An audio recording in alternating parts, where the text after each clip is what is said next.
Il est 20 h et comme pour des milliers de célibataires de la ville, c'est l'heure de se préparer pour sortir. Tu vas voir, quand on va sortir, il y aura beaucoup de jolies jeunes femmes. Tu sauras même plus où donner de la tête. Donc j'ai pas envie de faire tâche dans le décor. Laurie est arrivée il y a 4 ans. Diplômée d'une école de commerce, cette jeune Toulousaine s'est expatriée à Dubaï, où les salaires sont parmi les plus élevés au monde. Entre Paris et Dubaï, son salaire net a augmenté de 40%.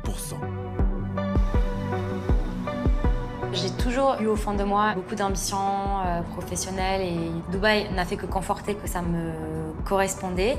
Ça m'a permis d'aller beaucoup plus vite dans tout ce que je voulais faire professionnellement et socialement que si j'étais restée dans une autre ville parce que tout va vite ici et les opportunités elles sont énormes. Laurie est responsable du développement commercial pour une multinationale du pétrole. Elle n'aime pas trop parler d'argent, mais au volant de son coupé sport, elle savoure sa carrière fulgurante. Plusieurs fois par semaine, elle sort faire la fête, sans trop d'illusions. On va forcément, oui, faire des rencontres, on va parler avec des gens, mais ça se fera naturellement. Hein. C'est pas le but, j'y vais pas en mode il faut que je trouve quelqu'un, il faut que je trouve quelqu'un. Good evening, I'm going to Ling Ling. Yes, thank you. Can you please clean the car here or no? Okay, thank you. Elle a choisi un bar de plage dans un quartier sélect de la ville. Un cadre chic, une vue à couper le souffle. À Dubaï, il y a des centaines de lieux comme celui-là. Laurie est rejointe par une amie franco-marocaine, elle aussi célibataire. En quelques secondes, elles sont déjà accostées par un inconnu. Entre expatriés, les phases d'observation ne durent pas longtemps. Tu viens d'où? France. Yeah, southwest of France. What about? Tu es française? Oui. Ouais. You're living in Dubai? Oui, How long? depuis janvier. January? Ah, you are very fresh. Yeah. I'm old. I'm 4 years in Dubai. 4 years in Dubai. Yeah. Et tu aimes? Do I love it? Yeah, it's nice, of course. Ici, pas de temps à perdre. La parade amoureuse ne nécessite pas de longues tirades. Comme avec cet autre prétendant, fraîchement arrivé de Londres. What are you looking for in Dubai? Je viens pour gagner de l'argent. You are what? Je viens pour gagner de l'argent et tout le reste, c'est du bonus.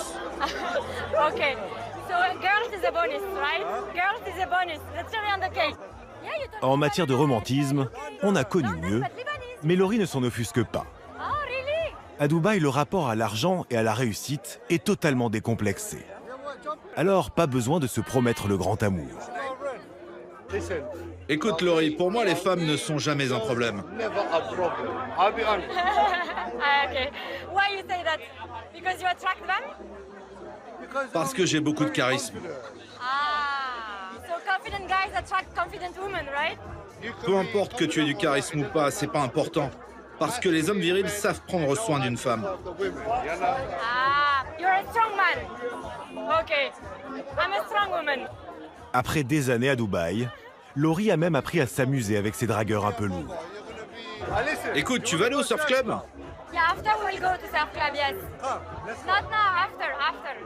Pourquoi pas maintenant? After. I just arrived. Yeah, she just arrived. Si, maintenant. On ne peut pas rentrer au surf club si on n'est pas avec des filles. So you need us.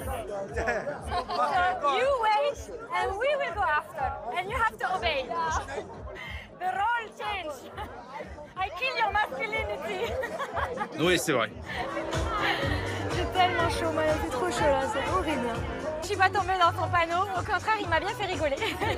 En plus, ça fait une semaine qu'il est à Dubaï, donc autant te dire que il est dans sa phase de découverte. Et je lui dis, mais t'es intéressé pourquoi à Dubaï? Il m'a dit, I just want to make money. Comme tout le monde ici. Voilà. Et à la fin, ils vont lose money. C'est ça. Des hommes à la recherche d'aventures sans lendemain et qui souvent s'imaginent que tout peut s'acheter, même les sentiments.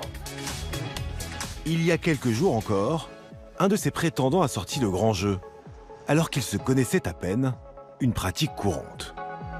Regarde, ça c'est quand je suis sortie de chez moi. Regarde ce que j'avais devant la porte. C'était gentil. L'histoire de cette boîte de chocolat, c'est que le chauffeur d'un garçon qui habite à Dubaï est venu me déposer tous ses présents devant la porte. Pour la Saint-Valentin. Pour la Saint-Valentin. J'ai posté cette story sur Instagram et une fille est venue me voir en me disant est-ce que tu connais la personne qui va me faire les chocolats? Je lui ai dit oui dans le cadre professionnel. Elle me dit parce qu'on a reçu la même boîte de chocolat et le même bouquet de fleurs. Donc ce jour-là, ce monsieur l'avait envoyé à plusieurs personnes. Il avait envoyé son chauffeur à plusieurs personnes, à plusieurs filles qui l'aiment bien, visiblement. Donc j'ai trouvé ça marrant. Les chocolats étaient très bons, mais le garçon, c'est mort, hein. C'est pas possible. Malgré les sollicitations, Laurie est célibataire depuis 2 ans. Elle aimerait bien trouver quelqu'un de bien, un peu lassée par les flirts et par les courtisans. Je me laisse pas avoir par toutes les occasions ou toutes les opportunités que je peux avoir parce que c'est très facile de se faire amadouer. C'est Dubaï, toujours plus, toujours plus. Et la personne pense que parce qu'elle va me montrer, qu'elle va m'acheter un beau cadeau, ça va me faire tomber. Mais en fait, ça marche pas avec... Ça marche pas avec moi parce que moi, je peux me l'acheter, moi, mon bijou, toute seule. Laurie n'a jamais succombé à ce type de relation. Mais il y a un aspect de Dubaï auquel peu de femmes résistent. C'est le culte de l'apparence. Oh, mais Dubaï m'a changé physiquement. Je fais beaucoup plus attention à moi, de ma manière de m'habiller, de me présenter, de faire les ongles, les cheveux. Enfin voilà, des choses que je faisais pas forcément attention, même si j'ai jamais été... je sors jamais en pyjama, hein, mais je faisais moins attention quand j'étais en France qu'à Dubaï, c'est sûr. Les standards de beauté, oui, ils sont différents de la France. Ça c'est pas... Ici, c'est vrai qu'il faut quand même toujours être apprêté, toujours bien maquillé. À Dubaï, les femmes subissent souvent une forte pression sur leur apparence physique.